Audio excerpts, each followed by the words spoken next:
ট্যাংরা মাছ রান্না করব। তো ট্যাংরা মাছ রান্না করব কি দিয়ে, আলু টমেটো দিয়ে। তা আলু আর টমেটো পেঁয়াজ কুচি সব ধরনের মশলা দিয়ে আমি ভালো করে হাতে মাখিয়ে নিলাম।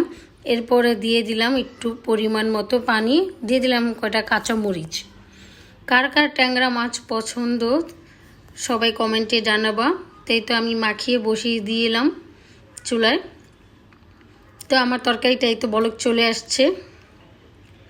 আর ট্যাংরা মাছটা আলু টমেটো দিয়ে রান্না করলে খেতে খুবই ভালো লাগে। আমি প্রায় সময় এই ট্যাংরা মাছের তরকারিটা এইভাবে রান্না করি। দিয়ে দিলাম ট্যাংরা মাছ। তো ট্যাংরা মাছটা আমি ভাজার জন্য সময় পাইনি, হাতে সময় ছিল না, এর জন্য আমি কাঁচা মাছটাই দিয়ে ভালো করে আলুর সাথে এখন আবার কষিয়ে নিব কিছুক্ষণ। তো এই তো আমার ট্যাংরা মাছটা আমি এখন এই যে কষিয়ানো হয়ে গেছে, একটু ঝোল দিয়ে দিলাম ধনিয়া পাতা কুচি। তো তরকারিটা আমার এই তো রান্নার শেষ পর্যায়ে। আর এইভাবে তরকারিটা রান্না করলে খেতে খুবই ভালো লাগে।